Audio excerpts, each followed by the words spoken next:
Hey there! Today's lesson is on athletics time. And at the end of today's lesson, you should be able to estimate race completion times. Are you ready? Then let's begin. Do you know that in 2009, Usain Bolt from Jamaica won a 100-meter race in just 9.58 seconds? He is currently the fastest man on earth. But how do we know how long it took him to run the race? We use a concept called athletics time. We can begin understanding athletics time by using this device. It is called a stopwatch. There are different types, but they all do the same job of measuring how long it takes to complete a sports event.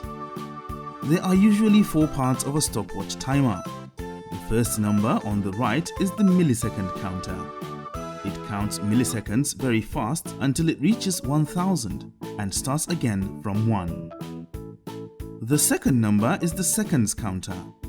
Since 1 second is made up of 1000 milliseconds, the seconds counter increases each time the millisecond counter reaches 1000. The third number is the minutes counter.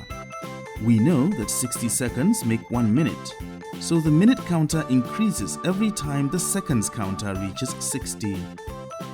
The last number on the left side of the stopwatch is called the hour counter. It increases each time the minutes counter reaches 60 because we know that 60 minutes make 1 hour. Now let's look at a couple of sports events and how long it usually takes to complete them. Our first example was Usain Bolt's 100-meter win in the 2009 World Athletics Championships final.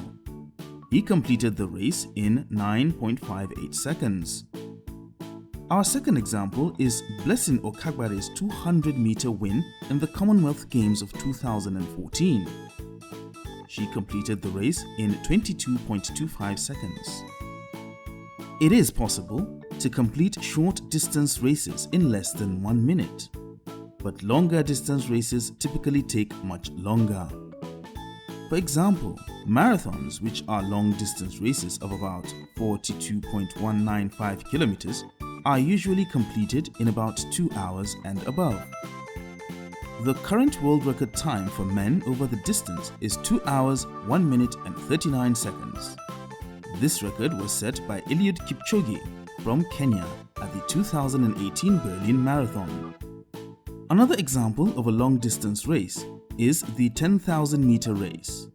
The current record holder, Kenenisa Bekele from Ethiopia, completed this race in 27 hours, 1 minute and 17 seconds in Beijing in 2008. So before we go, I would like to show you how to estimate race completion times. The time it takes to complete a race depends on the speed of the racers and the distance of the race. For example, if a man is to run a 100-meter race by running at 30 kilometers per hour, how long will it take to finish the race? Well, let's take a look. The formula for calculating speed is speed equals distance over time. So to find the time, we make t the subject of the formula. So t equals d over s. Don't forget, time is usually measured in hours, distance is usually measured in kilometers, and speed is measured in kilometers per hour. Now let's feed in our figures. We have to convert 100 meters to kilometers. That gives us 0.1 kilometers.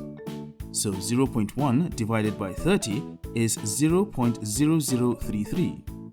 To convert our answer, we multiply it by the equivalent of 1 hour in seconds. That is 3,600 seconds. 0.0033 times 3,600 is 11.88 seconds. So a man will finish a 100-meter race in approximately 12 seconds if he runs at 30 kilometers per hour. So we have now come to the end of today's lesson. Today, we learned how to estimate race completion times and how to read the time on a stopwatch.